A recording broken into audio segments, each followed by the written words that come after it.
What if I review My Children, My Bride's latest record?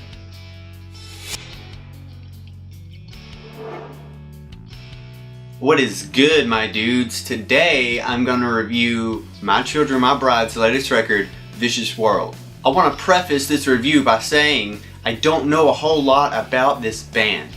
I've only heard one record of theirs previous to this record. That record was called Lost Boy. But I still wanted to review the record without a whole bunch of knowledge about the band to try and make it a more unbiased review and try to look at the album by itself. We're not comparing it to things before. And I think to a degree that's really appropriate because at least from Lost Boy, this record is a huge departure from that record. I mean, this is the first record they've even put out in 5 years.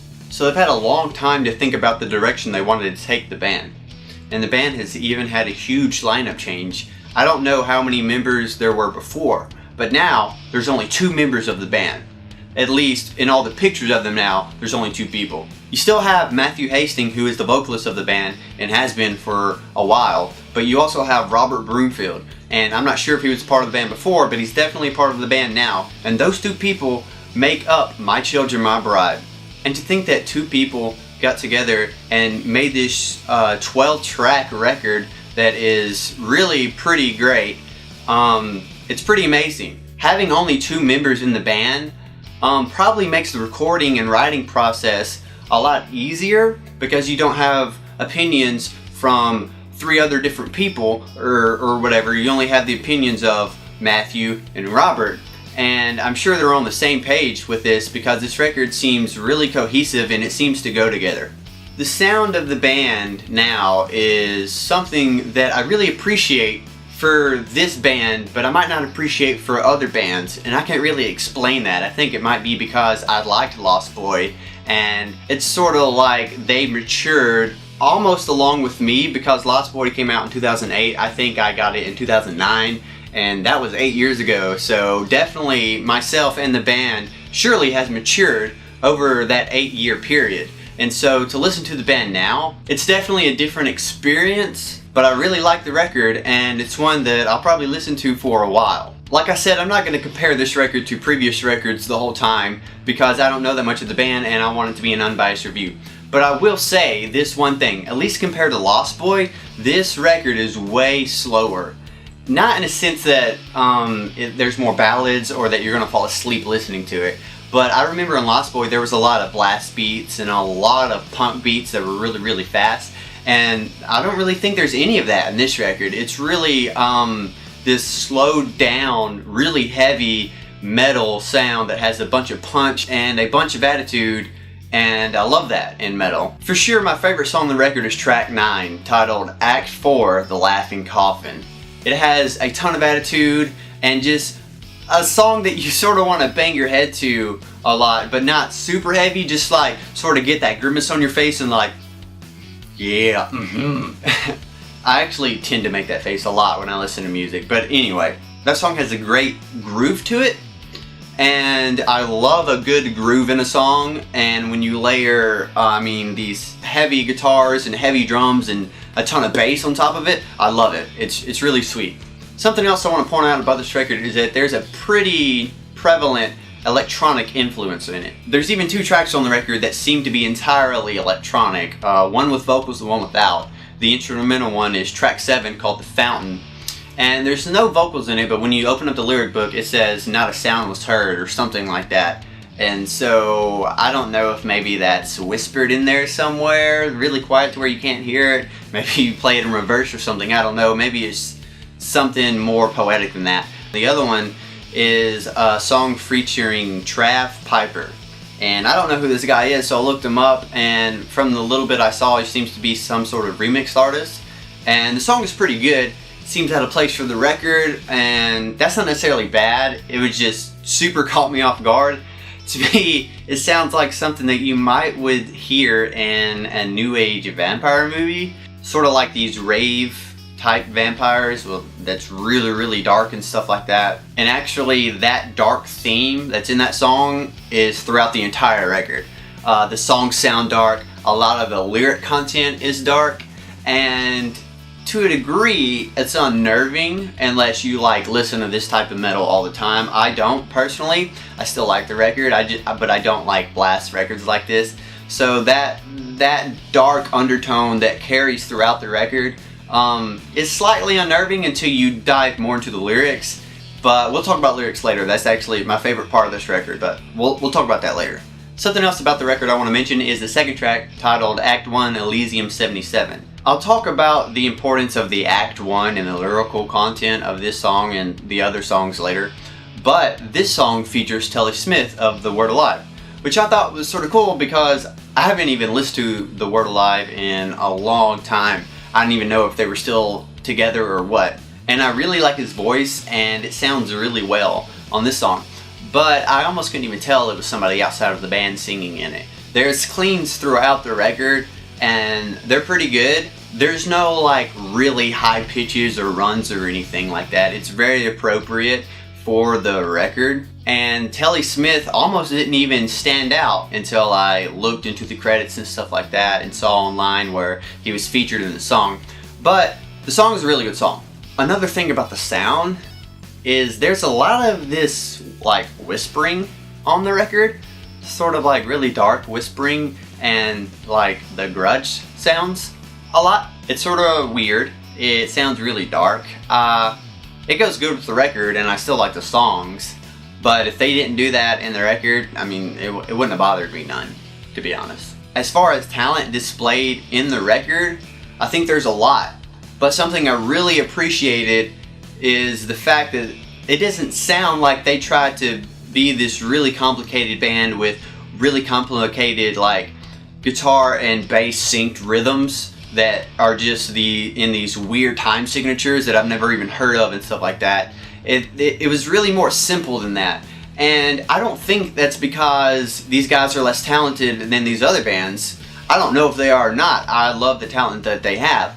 But to me, that shows that this stuff really came from the heart instead of the brain. I think when you try to make all these complicated rhythms in these weird time signatures, that's coming from you sitting down and thinking about, okay, I want to write a song in 15/16 with syncopated rhythms and all this other mumbo jumbo.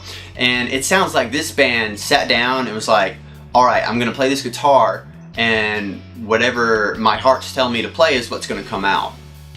I'm sure they put tons of thought and effort into the record. I'm not saying that. I'm just saying I appreciate a metal band that doesn't try to impress its audience with how well it can solo and how well it can play weird stuff. Instead, they just write what they want to write and present it to the audience and be like, okay, this is something that I love and I hope you love it too. So here you go. Alright, now let's talk about the lyrical content of the record. At first glance, the lyrics in the record seem really, really dark and perplexing, at least to me. I'm not that smart.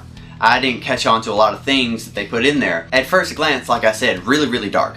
So in trying to understand some of the lyrics, I decided to go on Google, and search a bunch of different terms and stuff like that they used. And it turns out that these guys are nerds. Super geeky dudes. So I'm just gonna go track by track, 1 through 12, and talk about what I think they're talking about in the song. I may be wrong, and I wouldn't doubt that I'm wrong to some degree on some of the songs, and if I am, someone please kindly show me that I'm wrong, or if you have a different interpretation, I'd love to hear it. But this is what I think every song on the record is talking about. To start off, track 1, titled Xeno, is about, I think, the show Hemlock Grove.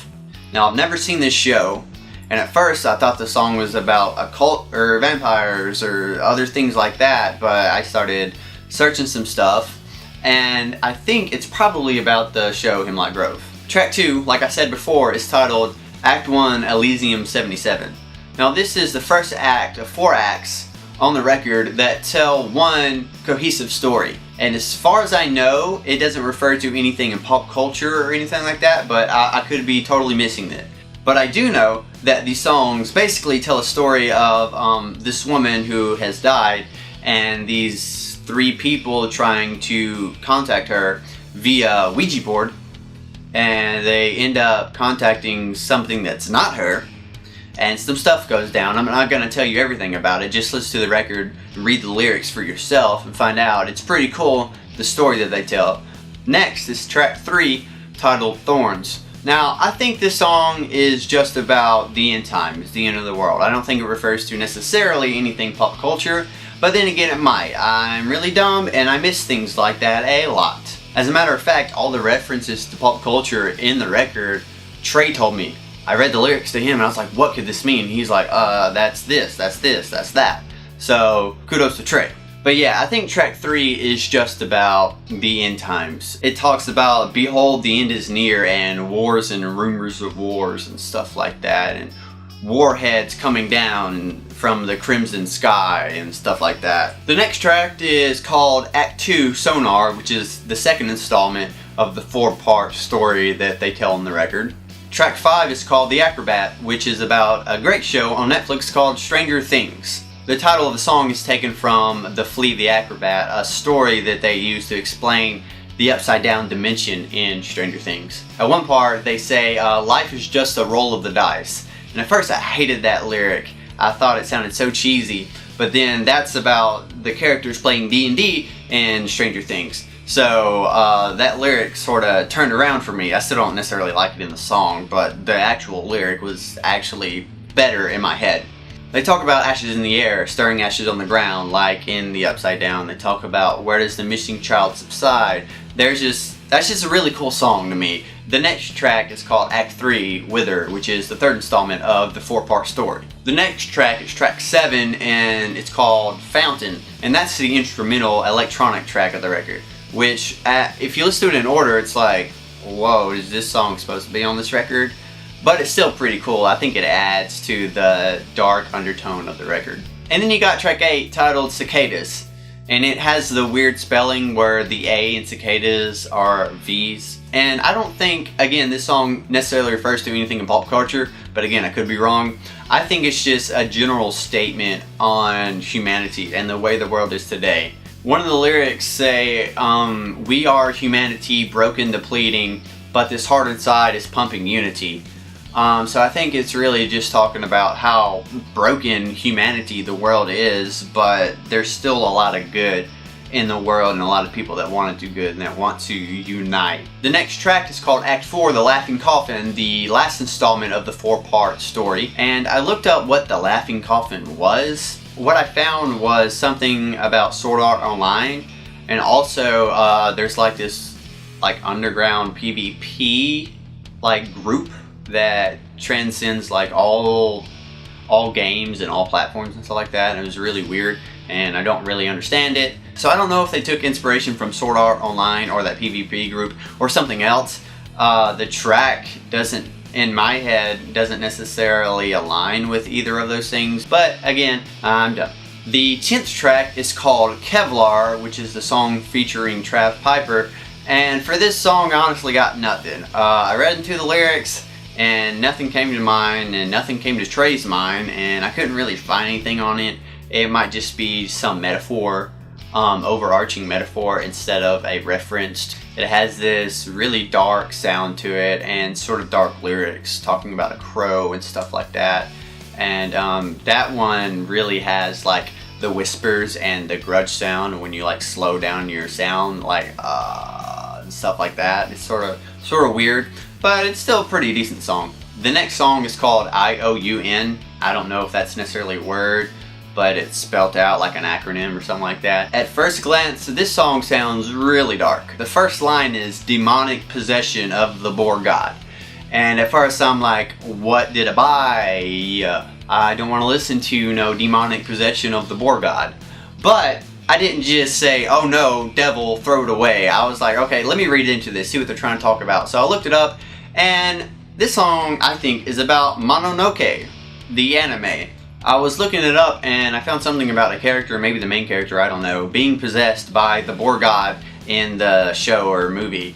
And so, bam, that was like a direct reference, and then it had all these other things that sort of just lined up with it. So, pretty sure that song is about Mononoke. And the last track of the record, the 12th track, is called Guardian 13, and the 13 is spelled out in Roman numerals. Now, this song is my second favorite song on the record, primarily for lyrical content, but also for the sound of the song. But I was reading this song to Trey, and I read it once or twice, and it finally hit us that this song is about the game Destiny, which I thought was really cool because I love that game. I played it for hours, and I'm honestly sort of upset at myself I didn't catch the references at first. The song mentions the 3 playable classes in the game. It mentions all the planets in the game, even the reef. It talks about the little ghost, the little robot thing that follows you in the game.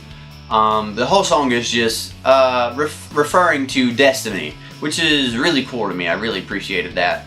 There's even a line in the song that's repeated that says, "Little ghost, would you stop haunting me? For every door that's locked, are you the key?"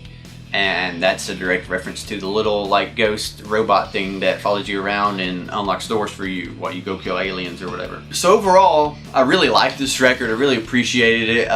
Once I dove into it more, it caught me off guard and I was really surprised by what I found, but that made me like it even more. But anyway, I hope you enjoyed this review. If you did, think about giving us a like, throwing down a comment, clicking subscribe, you know, sharing it to your friends. Anyway, that's gonna do it for this Just 1 Cent. Thanks for tuning in, and bye.